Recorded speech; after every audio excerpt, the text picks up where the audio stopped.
ጤና ይስጥልን የከበረ ሰላምታችን በመላው ዓለም ሆናችሁ ቃል ስፖርት ዩቲዩብ ቻናላችንን ለምትከታተሉ ውድ አድማጮቻችን ድረስ ብለናል። ከእናንተ ከሆነው ቃል ስፖርት ዩቲዩብ ቻናል ለዚህም ሰዓት መርጠን ያሰናዳላችሁን ስፖርታዊ ጥንቅሮች እንደ ሁልጊዜው በቅደም ተከተል እያደረስናችሁ ቆይታ የምናደርግ ይሆናል። እስከ ፕሮግራማችን ፍጻሜ ቆዩን። ላይክ፣ ሰብስክራይብ፣ ሼር ስለምታደረጉን ስለ አጋርነታችሁ እንዲሁም ለምታካፍሉን ሀሳብ አስተያየት ሁሉ እጅግ አደርገን አመስጋኞች ነን። ውድ ቤተሰቦቻችን በቃል ስፖርት ዩቲዩብ ቻናል ቆይታ ስታደርጉ በርከት ያሉ ወቅታዊ ጉዳዮችን በተለይም በሀያላኖቹ ክለቦች በስፋት እንመለከታለን። በባርሴሎና በኩል ትልልቅ መረጃዎችን አግኝተናል፣ በስፋት ታደምጡታላችሁ። ዝውውር መረጃን ማካተንበታል። ማድሪድ ቤትም ወቅታዊ ትልልቅ መረጃዎችን ስናነሳ በዋነኝነት ዝውውር ላይ ትኩረት እናደርጋለን። ለማድሪድ ደጋፊዎችም ትልቁ ሲጠበቅ የነበረው ውሳኔ ተወስኗል። በአንድ ሀገር ውስጥ በእግር ኳስ ጉዳይ እናነሳዋለን። የተጠናቀቁና የተቃረቡ ዝውውሮች አሉ። የዓለም ኮከቦችንም የተመለከተ ጥንቅር ይዘናል። በተወዳጁ የእንግሊዝ ፕሪሚየር ሊግ የመረጃ ሰዓታችን ፕሪሚየር ሊጉ ሊጀመር ከአንድ ወር በታች ይቀረዋል። አዳዲስ ነገሮች ይጠበቁበታል። በ2026/27 የፕሪሚየር ሊግ የውድድር ዓመት በስፋት እንመለከተዋለን። በአጫጭር ስፖርታዊ ጥንቅራችን በተወዳጁ የእንግሊዝ ፕሪሚየር ሊግ የተጠናቀቁ ዝውውሮች ሊጠናቀቁ ከጫፍ የደረሱና በዝውውር ጉዳይ ላይ ሰፋ ያሉ መረጃዎችን እናደርሳቸዋለን። ማንቸስተር ሲቲ ኮከቦቹን በሽያጭም በነፃም እየለቀቀ ነው። መዳረሻቸውና የማንቸስተር ሲቲን የዝውውር እንቅስቃሴ በስፋት እንመለከታለን። ቼልሲ ወጣቶቹን ካስፈረመ ከጥቂት ዓመታት በኋላ አሁን ደግሞ ዕድሜ ጠገብ ተጫዋቾችን በየሜዳ ክፍሉ እያሰባሰበ ይገኛል። ሌላኛው ሁለተኛው ያልተጠበቀውን በቼልሲ የተፈለገውን ሰውና በቼልሲ የሚሰናበቱ ወጣቶችን እናነሳለን። በስፋት መረጃ ይዘንበታል። ከቼልሲ ደጋፊዎች ዘንድም በርከት ያሉ ሀሳቦችን የምንሻበት መረጃ ከኛ ጋር ተይዟል። አብራችሁን ቆዩን። በሊቨርፑል የመረጃ ሰዓታችን ወቅታዊ መረጃዎችን እናነሳለን። የተከላካይ ዝውውር ጉዳይን የተመለከተ ጥንቅር ይዘናል። የቡድኑ ወሳኝና ቁልፍ ተጫዋቾች ፍሎሪያን ቬርዝ እና ኢሳክ እናነሳለን። አዲሱን አለቃ አንቶኒ ኤራውላንና በዝውውር ጉዳይ ላይ ተጨማሪ መረጃዎችን ይዘናል። በማንቸስተር ዩናይትድ የዝውውር ጉዳይ ላይ ሌጀንዶችን ያስቆጣና ምናልባት ልክ እንደ ሮናልዶ ሊሆን አይነት የሚችል ዝውውር እየሰማ እንገኛለን። ስለ ተጫዋቹና ስለ ማንቸስተር ዩናይትድ ጥቂት እንላቸዋለን። የዩናይትድን የአጥቂ ክፍል በዛው አያይዘን በስፋት እንመለከታለን። የቡድኑን ቁልፍ ሰው የተመለከተም ልዩ ጥንቅር በማንቸስተር ዩናይትድ የቃል ስፖርት ዩቲዩብ ቻናል የመረጃ ሰዓታችን ይዘናል። ከአርሰናል ጋር በተያያዘ ቀጣዩ ጨዋታ ላይ ዝግጁ ነኝ ብሏል አዲሱ ፈራሚ። በአርሰናል የተፈለገው ተጫዋች 130 ሚሊዮን ዩሮ በላይ ይጠበቅበታል። አርሰናል ላይ ዝውውር አካል ሊያደርጋቸው የሚችላቸው ተጫዋቾች አሉ። በአርሰናል የብሩኖ ጊማሬሽ እና የቬኒሽስ ጁኒየርን ዝውውር ጉዳይ ተመለከተም ተጨማሪ ጥንቅር እናካፍላችኋለን። ላይክ፣ ሰብስክራይብ፣ ሼር እያረጋችሁ አብራችሁን ቆዩ። መረጃዎቹን የማካፍላችሁ ቃል ነኝ። በድጋሜ መልካም ቆይታ ተመኘን። በባርሴሎና እንጀምር። በባርሴሎና በኩል ፍራንኪ ዲዮንግ ወደ ማገገም ሂደቱ ተመልሷል። በባርሴሎና ልምምድ ማዕከል የማገገም ሂደቱን አጠናክሮ ይቀጥላል። በነገራችን ላይ በፍራንኪ ዲዮንግ የሰሞንኛ ጉዳት ላይ የባርሴሎና ሐኪሞች ሁለት ነገር አስቀምጧል። አንደኛው በእረፍት ከህመሙ ማገገም ነው። ያ የሚሳካ ከሆነ በሚቀጥሉት አንድ ወርና አንድ ወር ከ15 ቀን ውስጥ ይመለሳል ተብሏል። የማገገም ሂደቱ በታሰበው ልክ የማይቀጥል ከሆነ ግን የቀዶ ጥገና ይደረግለታል። ለ4 ወር ከሜዳ ይርቃል። ሞንዶ ዲፖርቲቮ መረጃውን አረጋግጦታል። የኔዘርላንድ የሕክምና ቡድን አባላት መጫወት እንደሚችል ነግረውት ነበረም። የባርሴሎና የሕክምና ቡድን አባላት ግን ከ6 ወር አንድ ወር ከ2 ሳምንት እስከ 4 ወር ድረስ ከሜዳ ሊያረቅ እንደሚችል የሚገልጽ የጉዳት ደረጃ ላይ እንዳለ ነገሩት። ጉዳዩን እንከታተሏለን። ባርሴሎና በዚህ ምክንያት ወደ ዝውውር ግን ይወጣል ተብሎ አይጠበቅም። ባርሴሎና በዩሊያን አልቫሬዝ ጉዳይ ላይ ቀነ ገደብ አስቀምጧል። እንደ ዴሮ ስፖርት ዘገባ ከሆነ አሁን ያቀረበው ጥያቄ በወሩ መጨረሻም ላይ ምላሽ የማይሰጥ ከሆነ ሃንሲ ፍሊክ በተቻለ ፍጥነት አዲስ አጥቂ ወደ ቡድኑ ማምጣት ወይም ባለው መንገድ የሚቀጥሉበትን መንገድ ያመቻቻሉ ተብሏል። ከሰሞኑ የባርሴሎና ያለቃ ሁዋን ላፖርታ ወይም ፕሬዚዳንት ሁዋን ላፖርታ ዘላለማዊ ጥያቄ አይደለም ያቀረብ ነው፣ ጠረጴዛችን ላይ ያለው ጥያቄ ቀነ ገደብ አለው ማለታቸው የሚዘነጋ አይደለም። ዩሊያን አልቫሬዝ ህልሙ ይሳካ ዘንድ ሁሉንም አማራጮች ይሞክራል ቢባልም የአትሌቲኮ ማድሪድ የመጨረሻ ውሳኔ ይጠበቃል። በዚህ ወር መጨረሻ ማለት ነው። ኦልሞስት በአንድ ሳምንት ገደማ ውስጥ ጉዳዩን እልባት ይሰጡታል ተብሎ ይጠበቃል። እንዴት ያለው ውሳኔ ሆናል የሚለው ይጠበቃል። በዛውም የፌራን ቶሬዝን ጉዳይ እናውቃለን። በነገራችን ላይ ፌርሚን ሎፔዝም ወደ ልምምድ መመለሱ እንደዚሁ በባርሴሎና በኩል ይፋ ተደርጓል። በእግር ኳስ ታሪክ ውድ አፍሪካውያን ኒኮላስ ፔፔ ነው እስካሁን በነገራችን ላይ አርሰናል ሲቀላቀል 2019 72 ሚሊዮን ፓውንድ አርሰናል ከፍሎ ነበረ። በጣም አነጋጋሪ ነበረ በወቅቱ አርሰናል እንዴት የውላ ከፈለ በሚል። በቀጣይነት የአንዲዮ ሜንዲ እንግዲህ ይህንን ሪከርድ ይሰብረዋል ማለት ነው። ያ ማለት ሁለቱም የዓለማችን ውድ አፍሪካውያን ተጫዋቾች አይቮሪ ኮስታ ይሆናሉ ማለት ነው። የአንዲዮ ሜንዲ እና ኒኮላስ ፔፔ። በያንዲዮ ሜንዲ በኩል ውዱ ተጫዋች ሲመጣ ግን ወደ ሪያል ማድሪድ በነገራችን ላይ 118 ስኬታማ ድሪብልን በቡንደስሊጋ በማድረግ ቀዳሚ ሆኖ ማጠናቀቁ አይዘነጋም። በጣም አስገራሚ ነገር ከሱ በመቀጠል ኑሻ ከዛው ካረቤ ሌይፕዚግ ነው 68 ነው ያለው ሁለተኛው ሰው እና በሁለቱ መካከል ራሱ ከእጥፍ በላይ ኦልሞስት ለእጥፍ የቀረበ ልዩነት አለና በጣም አስደናቂ ተጫዋች ነው። ምናልባት ገንዘቡ ይገባዋል አይገባው የሚለው ግን በጊዜ ሂደት የምንለየው ይሆናል። በእግር ኳስ ወጣቶች ሆነው ወይም እድሜያቸው 18 19 እና ከዛ በታች ሆነው በርካታ የግብ አስተዋጽኦን ባለፈው የተጠናቀቀው ሲዝን ላይ በማበርከት ቀዳሚዎቹ ላሚን ያማል እና እንደዚሁ የአንዲዮ ሜንዲም ናቸው። ስለዚህ በሁለት አያላን ክለቦች መካከል የሚደረገው ፉክክር ላይ ሪያል ማድሪድ ወጣቱን ተጫዋች መጨመሩ የሚያመጣው የተወሰነ ለውጥ ይኖራል፣ ምንም ጥያቄ የለውም። የአንዲዮ ሜንዲ 19 ዓመቱ ነው። 12 ጎልና 8 አሲስት 20 የግብ አስተዋጽኦ አለው ባለፈው ዓመት። ላሚን ያማል 18 ዓመቱ በነበረ ሰዓት አሁን እንኳን 19 ሞልቶታል። 16 ጎል እና 11 አሲስት 27 የግብ አስተዋጽኦ ያለውና ሁለቱ ብቻ ናቸው በነገራችን ላይ እድሜያቸው 19 እና ከዛ በታቸው ነው በአውሮፓ 5 ታላላቅ ሊጎች በርካታ የግብ አስተዋጽኦ ያላቸውና የላሊጋ ቀጣይ ውድድር ዓመት በትልቁ ይጠበቃል። በተለይም ኤል ክላሲኮ ላይ ወጣት ተጫዋቾች በሁለቱም ዘንድ እንዲጠበቁ የሚያደርግ ጭምር ነው። ዝውውሩ አጠቃላይ ሲጠናቀቅ ደግሞ በቃል ስፖርት ዩቲዩብ ቻናል እንዲሁ የምናደርሳቸው ይሆናል። የጣሊያን እግር ኳስ ፌዴሬሽን ነገር በጣም አነጋጋሪ ሆኗል። በዛው የጣሊያን ሴሪን እንመለከታለን። የጣሊያን እግር ኳስ ፌዴሬሽን ስፖርቲንግ ዳይሬክተር ፓውሎ ማልዲኒ አንድ ወር ሳይሞላው ከኃላፊነቱ ይለቃል። ፓውሎ ማልዲኒ አሰልጣኝ አንድሪያ ፔርሎን እንደማይሾም መረጋገጡን ተከትሎ ነው ስራውን የሚለቀው። ፌዴሬሽኑ በጫና ምክንያት የአሰልጣኝ አንድሪያ ፔርሎን ሹመት እንዳገደው ይታወቃል። በቀጣይ ፓውሎ ማልዲኒን ጆርጆ ቼሊኒ ይተካዋል ተብሎ እንደሚጠበቅ ተነግሯል። የጣሊያን ብሔራዊ ቡድን ቀጣይ አሰልጣኝ ሮቤርቶ ማንቺኒ ሊሆኑ የሚችሉበት እድል አሁን እየሰፋ መምጣቱ በስፋት እየተነገረ ይገኛል ማለት ነው። የአንድሪያ ፔርሎ አለመሾም ግን የፓውሎ ማልዲኒ እና የአሌሃንድሮን መልቀቅ ይፋ አድርጓል ነው እየተባለ የሚገኘው። የጣሊያን እግር ኳስ ነገር በጣም አነጋጋሪ ሆኗል። በተለይም በብሔራዊ ቡድን ደረጃ በትልቁ የምትታወቀው ጣሊያን በዓለም ዋንጫ የተሳትፎን ደረጃ እንኳን ማግኘት ባለፉት 3 የውድድር ዓመታት ታስኗት እንደነበረ ይዘነጋም። ወደ ጣሊያን ሴሪ እንሻገር። በዛው የጣሊያን ሴሪኤ ሻምፒዮኖቹ ኢንተሮች አንድ ተጫዋች ለማስፈረም ከስምነት ደርሷል። ከማንቸስተር ሲቲ በነፃ የለቀቀውን ጆን ስቶንስን በ2 ዓመት ኮንትራክት ለማስፈረም ከስምነት ደርሷል። አብዛኛው ነገሮች ተጠናቋል። በነገራችን ላይ በትላንትና ዕለት ነው አብዛኛው ነገር የተጠናቀቀው። እስከ 28 ኮንትራት አለው ማለት ነው። ተጨማሪ ዓመታትን የማራዘም ምንም አይነት አንቀጽ አልተካተተበትም። 4 ሚሊዮን ዩሮ ዓመታዊ ክፍያን ያገኛል። የቀድሞ የማንቸስተር ተከላካይ በኢንተር ሚላን። ስቶንስ የሕክምና ምርመራውንም በቀጣዮቹ ቀናት በጣሊያን ተገኝቶ እንደሚያደርግ ተረጋግጧል። ሁሉ ነገር ያለቀለት ዝውውር ማለት ይቻላል። በአርሰናል ቤት የተከላካይ ክፍሉን በተለይም የሳሊባን ወቅታዊ ጉዳት ተከትሎ አርሰናል ቤት በስፋት ቼልሲን ቤት በተመሳይ ለልምዱ ተብሎ ስሙ ሲነሳ የነበረ ተጫዋች እንደነበረ አይዘነጋም። ሃቪየር ሄርናንዴስ ቺቻሪቶ በርካቶች በዩናይትድ ያውቁታል። በተለይም በፈርግ የመጨረሻዎቹ ዘመናት ላይ በጣም አስደናቂ ግልጋሎት ሲሰጡ ከነበሩ ተጫዋቾች ውስጥ አንደኛው ነበረ። ሃቪየር ሄርናንዴዝ 38 ዓመቱ ላይ ነው፣ ግን አሁንም እየተጫወተ ይገኛል።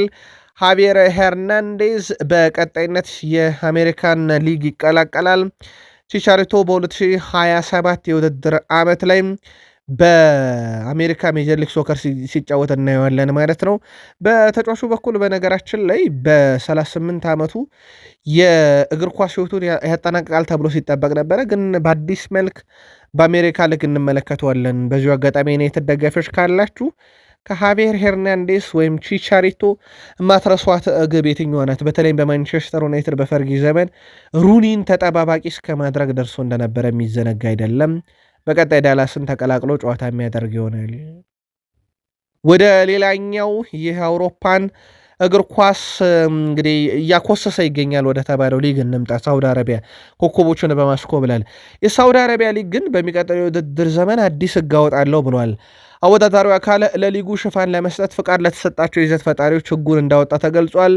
ሊጉ በስቴዲየም ውስጥ ሆኖ ጨዋታን መቅረጽና ይዘት መፍጠር በጥብቅ ተከልክሏል ከዚህ በኋላ። ስለዚህ ሳውዲ ፕሮ ሊግን ለማስተላለፍ የግዴታ የቴሌቪዥን መብት ወይም የስርጭት መብት ያለው ባለሙያ መሆን ያለበት የብሮድካስት ሕግ ማክበር ግዴታ መሆኑም ተጠቁሟል። በአዲሱ ሕግ ወደ መጫወቻ ሜዳውና መልበሻ ቤት ውስጥ መግባት ለማንም አልተፈቀደም። በሳውዲ ፕሮ ሊግ ላይ መብት ካለው አስተላላፊ አካል ውጪ።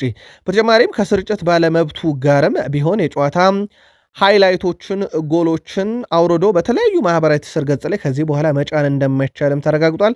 ስለዚህ የሳውዲ ፕሮ ሊግ ልክ እንደ ሌሎች የሀያላን ሊጎች ሁሉ የምስል መብትን ከሚቀጥለው የውድድር ዓመት ጀምሮ ያስከብራል እንደማለት ነው። በዛው ሳውዲ ቆይተን ጥቂት ነገር እንበላችሁ። ክርስቲያኖ ሮናልዶን እናንሳ።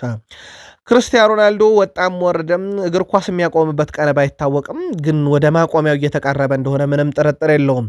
ክርስቲያኖ ሮናልዶ በቀጣይነት የክለብ ባለቤት ይሆን ዘንድ በስፔንም ክለብ 25 በመቶ ድርሻን ከዛው ከሳውዲ ባለ ሀብቶች ላይ እንደገዛ ይታወቃል እና በቀጣይነት ሮናልዶ ከአሰልጣኝነት ይልቅ የክለብ ባለቤት ይሆናል ተብሎ ይጠበቃል።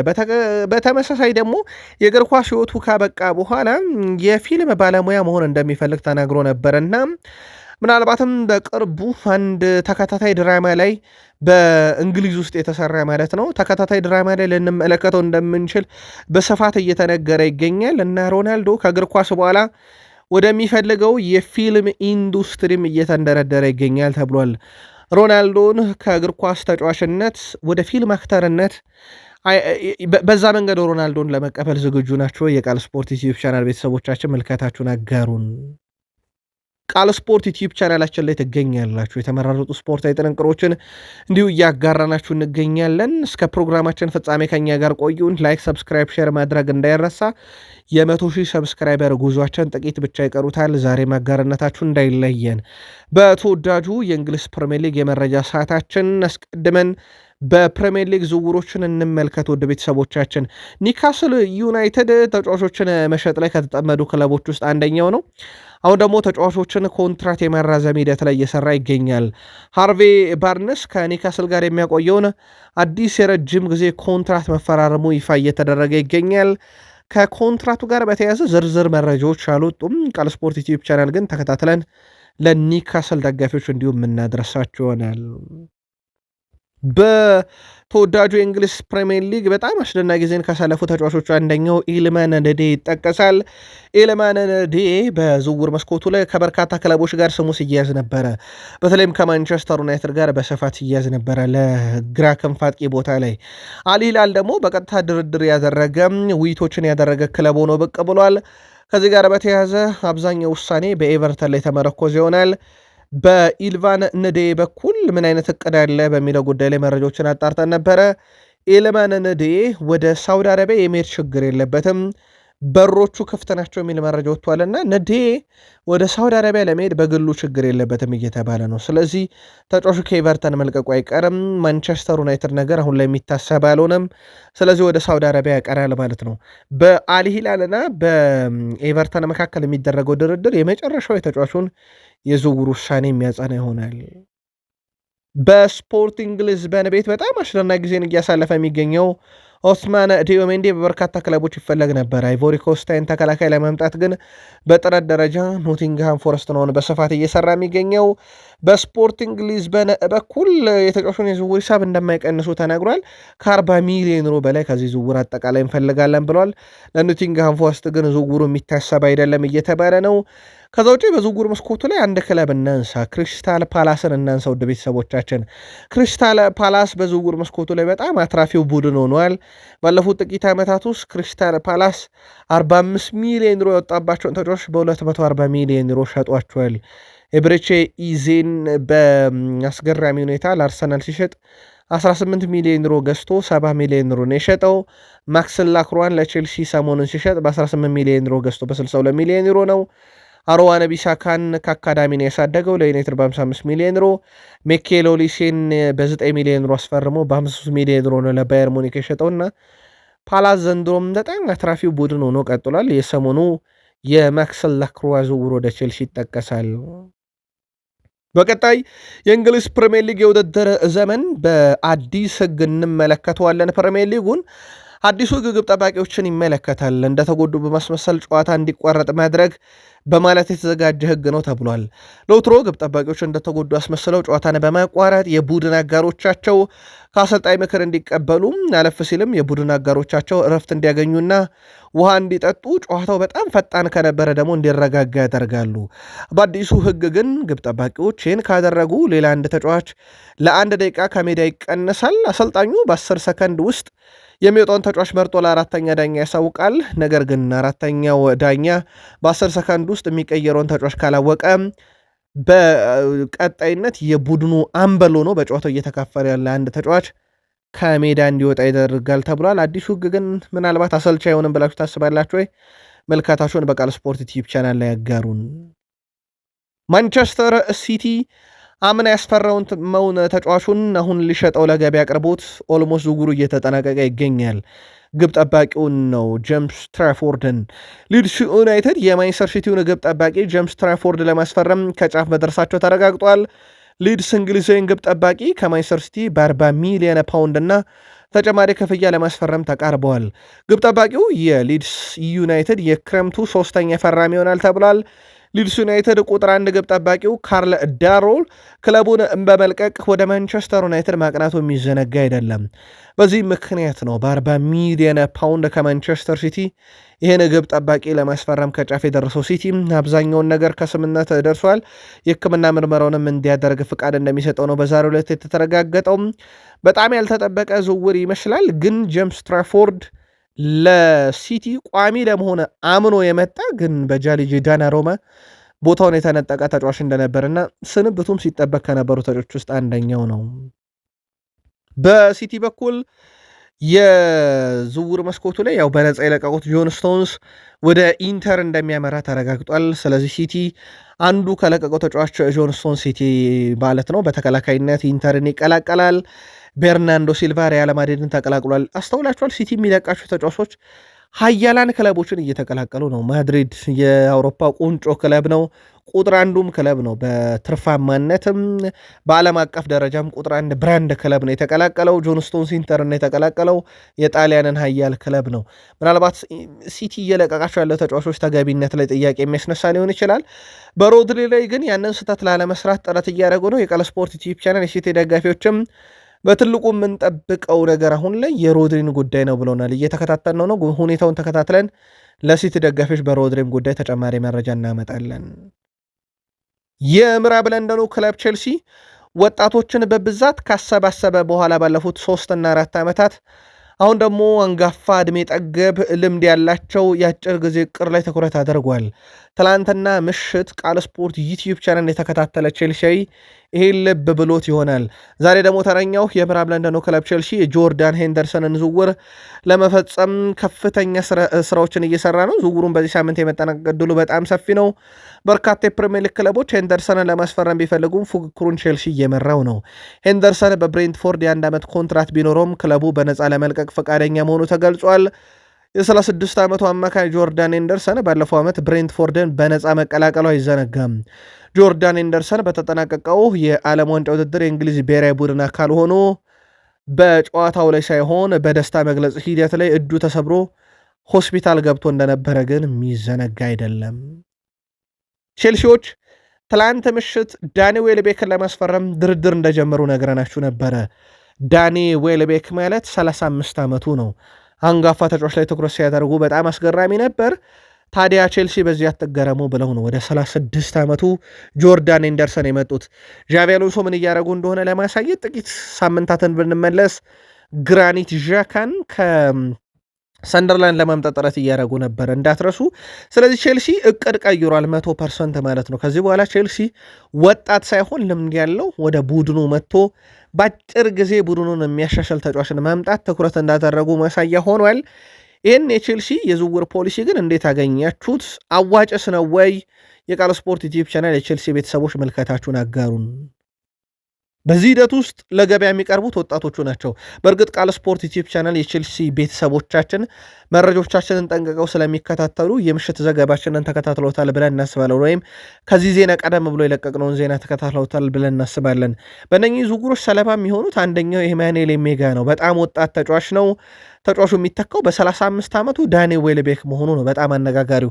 ዘ አትሌቲክም አረጋግጦታል። በነገራችን ላይ የኢማኑኤል ሜጋን መልቀቅ ከዚህ ጋር በተያያዘ ተጫዋቹ ገና ከመጣ ጥቂት ቀናቶች ነው። በስትራስቡርግ የነበረ ተጫዋች ነው። ጁን ላይ ነው የተቀላቀለው። ውድ ቤተሰቦቻችን ኦልሞስት 2 ወር ልንለው እንችላለን።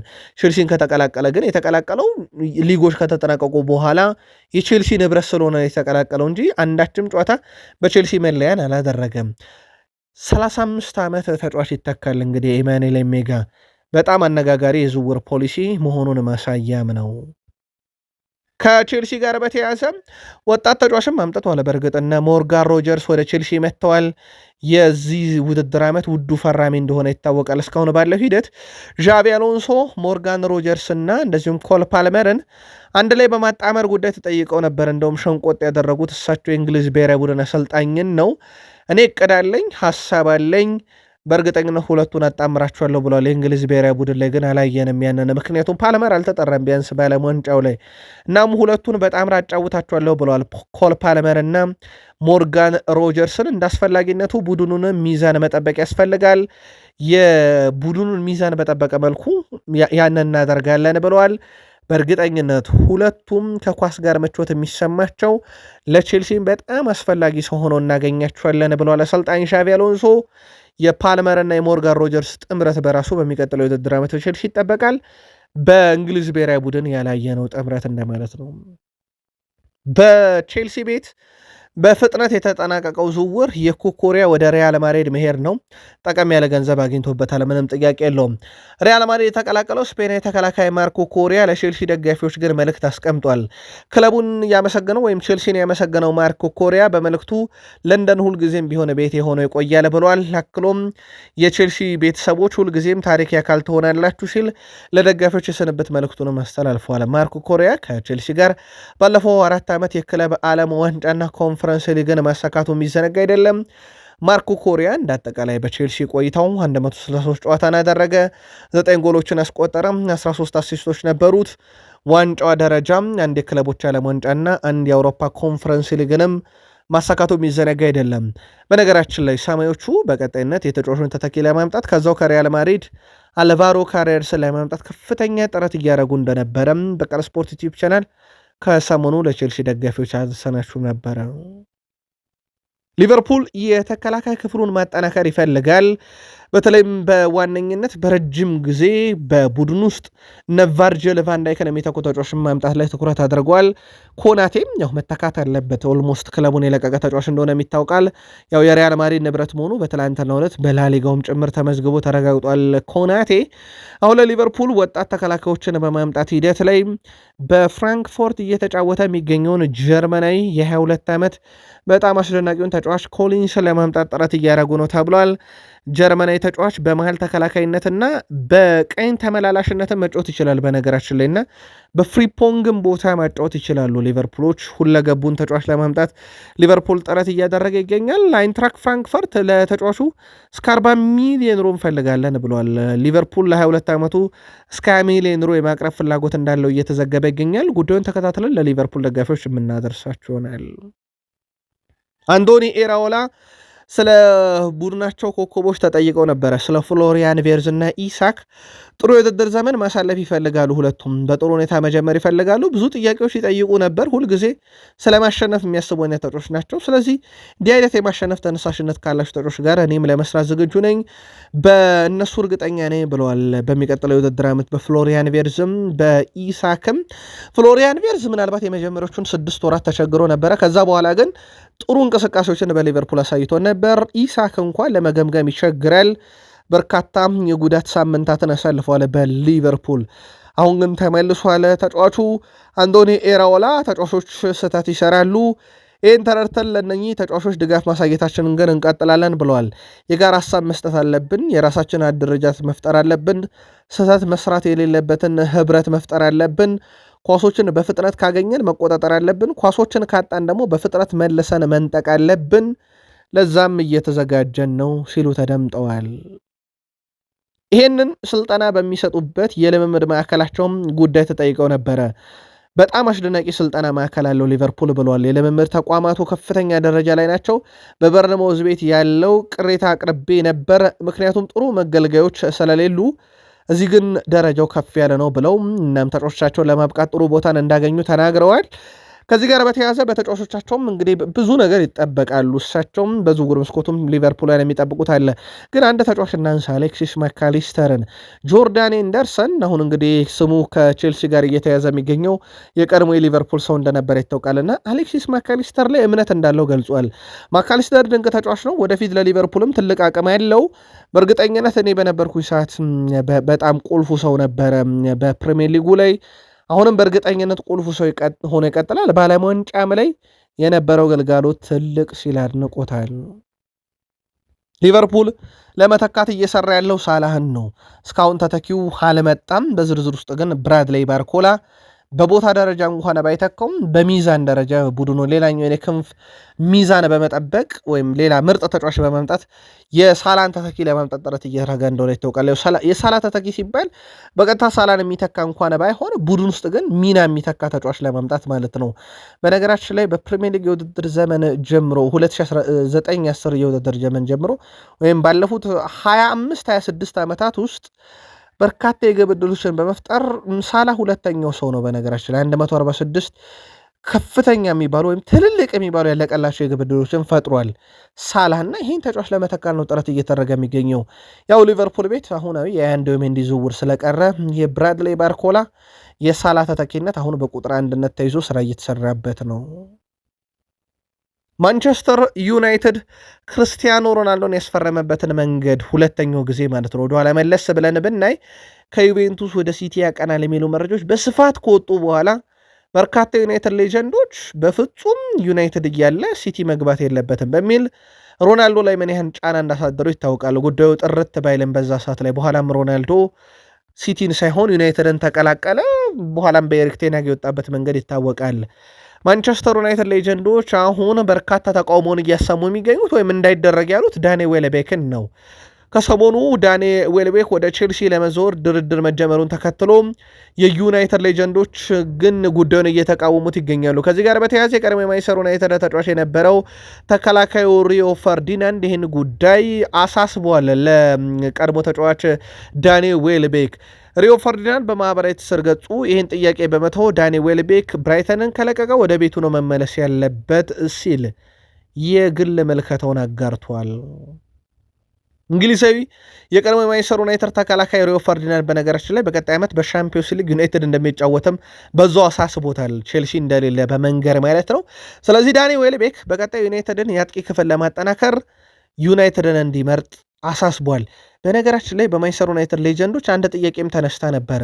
ልክ ከባርሴሎና ሌዋንዶስኪ ሲለቅ የዩናይትድ ሌጀንዶች ለዩናይትድ ይሆናል እያሉ ነበረ። ምክንያታቸው ደግሞ ለቤንያሚን ሼሽኮ እገዛ ማድረግ የሚችል ልምድ ያለው ተጫዋች በሚል አሁን ያንን ግጥም የሚያደርግላቸው ሌጀንድ ተጫዋች የተገኘ ይመስላል ዳኒ ዌልቤክ በነገራችን ላይ በዩናይትድ ተጫውቷል። በበርካታ ክለቦችም ሲጫወት እናውቀዋለን። በሰንደርላንድም ተጫውቷል፣ ከዚህ በፊት በአርሰናልም ተጫውቷል። ግን በዩናይትድ ደግሞ የእሱ ረጅሙ ጊዜ ነበረ። በአጠቃላይ በፕሪሚየር ሊግ 400 በላይ ጨዋታ 90 ጎል 32 አሲስት አለው። ይህን ተጫዋች ለማምጣት ነው ጥረት እያደረገ የሚገኘው ቼልሲ። የዩናይትድ ሌጀንዶች ግን የለም ዩናይትድ ነው መምጣት ያለብህ እያሉት ይገኛሉ። የዩናይትድ ደጋፊዎችስ የቃል ስፖርት ዩቲዩብ ቻናል ቤተሰቦቻችን መልከታችሁን ላኩልን። እዚህ ዩናይትድ አጥቂ ክፍል ላይ ትንሽ እንቆይ። በአጥቂ ክፍል ላይ ያው የቤንያሚን ሼሽኮ ከጉዳት መመለስ በትልቁ ሲነገር ነበር። አሁን የማገገም ሂደቱ በተጠናከረ ሁኔታ ቀጥሏል። እናም በቅድመ ውድድር ዝግጅት የልምምድ ጨዋታዎችም ላይ ጭምር ይገኛል ተብሏል። ይሄ ጥሩ የሚባለው ዜና ነው። ስለዚህ ማንቸስተር ዩናይትድ ቁጥር አንዱን ቤንያሚን ሼሽኮን ያገኘዋል ማለት ነው። በውድድሩ መጀመሪያ ሰዓት ላይ አዲስ የጉዳት ዜና ካልመጣ ወይም አዲስ ጉዳት ካልተከሰተ ማለት ነው። የዩናይትድ ቁጥር አንዱ እሱ ከሆነ ቁጥር ሁለቱ ማን ነው የሚለው ነገር በትልቁ ይጠበቃል። በዜርኪዚ ብቃት ላይ በተወሰነ መንገድ ጥርጣሬ ነበረ። ያንን የመጣ የሄደ አሰልጣኝ ሁሉ ዜርኪዝን እየተጠቀመው አልነበረም። የአንዱ ማሳያ ነው። በዛ ላይ ዜርኪዚ በራሱ ወደ ማንቸስተር ዩናይትድ ሲመጣ ጥርት ያልኩ የ9 ቁጥር አጥቂ አይደለሁም እኔ ያሰተኛ 9 ቁጥር ነኝ ማለቱ ይታወቃል። ሞር ተደራቢ አጥቂ 10 ቁጥር ሚናና የክንፍ አጥቂ ቦታን ምርጫው እንዳረገ ሲናገር ነበር። ከዜርኪዚ ጋር በተያያዘም የጣሊያን ክለቦች ዩቬንቱስ እና ኮሞ ዋነኛ ፈላጊ ናቸው። ከሳውዲም ፈላጊ እንዳሉት ይታወቃል። ምናልባት የዳኒ ዌልቤክ ነገር ዩናይትድ ገፍቶ የሚሄድበት ከሆነ በሌጀንዶቹ ጫና የዜርኪዚ መውጣት አስቀድሞም የነበረ ጉዳይ እንደነበረ ግን ይታወቃል። በፕሪሚየር ሊግ አንድም የአማካኝ ስፍራ ተጫዋች ባለፉት 3 ዓመታት ውስጥ ውድ ቤተሰቦቻችን ባለፉት 3 ዓመታት ውስጥ አንድም የፕሪሚየር ሊግ አማካኝ ስፍራ ተጫዋች የብሩኖን ያክል የግብ ዕድል የፈጠረ የለም። ቀዳሚው ነው። ብሩኖ ፈርናንዴዝን ማጣት ለዩናይትድ ምን ማጣት እንደሆነ ይሄ ደግሞ ቁጥር ማሳያ ነው። ምንም እንኳን እድሜው 30ዎቹን ቢሻገርም የብሩኖን ቆይታ በርካቶች አይጠራጠሩትም። ቢያንስ ዩናይትድ ለአንድ ዓመት ከቡድኑ ጋር አካል አድርጎ መቀጠል ይፈልጋል። ከዚህ ጋር በተያያዘ በማንቸስተር ዩናይትድ እና በብሩኖ መካከል የሚደረገው ድርድር አሁንም ቀጥሏል። የመጨረሻው ውሳኔ በዚህ ሳምንት ይፋ ይደረጋል ተብሏል። ቃል ስፖርት ዩቲዩብ ቻናልም ለዩናይትድ ደጋፊዎች እንከታተሏለን። ከሰሞኑ የዩቬንቱስና የአልናስር በተጫዋቾቹ ላይ ያለ ፍላጎት ደግሞ ዩናይትድን ጉዳዩን በፍጥነት እንዲጨርስም የሚያስገድደው ጉዳይ ነው። ኤኤስፒኤን መረጃውን ይዞት ወጥቷል። ዩናይትድ በፍጥነት ነገሮችን ለመጨረስ እየሰራ ነው። ከፈላጊዎቹ አንጻር ለዩናይትድ ደጋፊዎች ጉዳዩን በቃል ስፖርት ዩቲዩብ ቻናል ተከታተል እናመጣዋለን። የአርሰናል አዲሱ ፈራሚ ክርስቶስ ዞሊስ በዝግ ስቴዲየም በነበረ ጨዋታና አርሰናል 3-0 ሲያሸንፍ በአሲስት ጀምሮ ነበረ። በቀጣዩ በትልቁ በሚጠበቀው የዤሮናም ጨዋታ ላይ ዝግጁ መሆኑን ይፋ አድርጓል። ተጫዋቹ በአርሰናል ባለው ሁሉ ነገር ደስተኛ መሆኑን በመግለጽ ለቀጣዩ ውድድር ዓመትም ራሱን እያዘጋጀ መሆኑን ተናግሯል። ምናልባት ትሮሳርድ ነው የሚተካውና ትሮሳርድ ማለት የጨዋታ ቀያሪ ማርሽ ነበረ። ክርስቶስ ዞሊስ ደግሞ የቆመ ኳስ ላይ ኳሊቲው ጥራቱ ፍጹም የተለየ ነው። ከራይስም ከሳካም በተሻለ ያንን ባለፈው ዓመት አድርጓል። በብዙ መንገድ የራሱ ቀለም ያለው ተጫዋች ነውና በዛ መንገድ በትልቁ ይጠበቃል። ለዚህ ሳምንት ጨዋታ ግን ራሴን በብዙ አዘጋጅቻለሁ ሲል ተደምጧል። አርሰናል የአጥቂ ክፍሉ ለማጠናከር ቁጥር 1 ምርጫው ዩሊያን አልቫሬዝ ነው። ሌላም ምርጫ አለው እንደ ኤል ጁኒየር ክሩፒ። በርነማውዝ ፈቃደኛ ባይሆንም ግን አስገዳጅ ከተባለ 130 ሚሊዮን ዩሮ በላይ የሚጠበቅበት ዝውውር። አርሰናል ለጊዜው በዝርዝር ውስጥ ነው ኤል ጁኒየር ክሩፒን ያካተተ እንጂ ምንም አይነት ይፋ ጥያቄ አላቀረበም። የዩሊያን አልቫሬዝን ጉዳይ እየተከታተለ ስለሆነ ማለት ነው። ከዚህ የገንዘብ ጫና ጋር ግን በተያያዘ አርሰናል በዚህ ክረምት ከሚለቃቸው ተጫዋቾች ውስጥ ለአብነት ያክል ማርቲኔሊ፣ ጋብሪኤል ጀሱስ፣ ቤን ዋይት፣ ፋቪያ ቬራ፣ ሪስ ኔልሰን፣ ኤታን ዋኔሪን ጨምሮ እንደ ሁኔታዎች የተመሰረተ ሽያጭ ነው። በነገራችን ላይ ሁሉም ለገበያ ቀርቧል ሲባል እንደ ጋብሪኤል ጀሱስ ቀርቧል ማለት አይደለም። ለአብነት ያክል ኢታን ዋኔሪ እና ጋብሪኤል ማርቲኔሊ እንደሚቀርበው ገበያ ላይ ወይም እንደ ዋጋ ይወሰናል።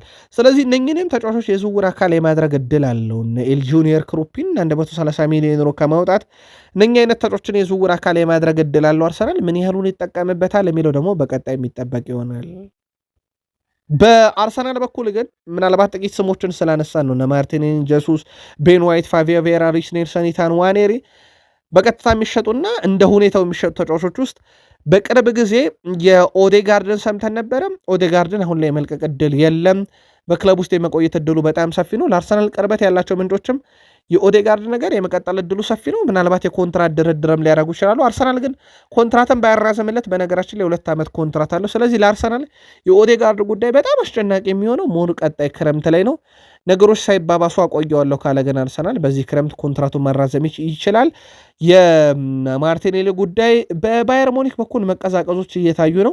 ሉዊስ ዲያዝን እንደማይሸጡ ካረጋገጡ በኋላ በተወሰነ መንገድ ዝውውሩ ላይ ባየር ሙኒክ ተቀዛቅዟል። ሞር እንደውም የሳውዲ አረቢያ ክለቦች አሁን ላይ ፍላጎት እያሳዩ ነው።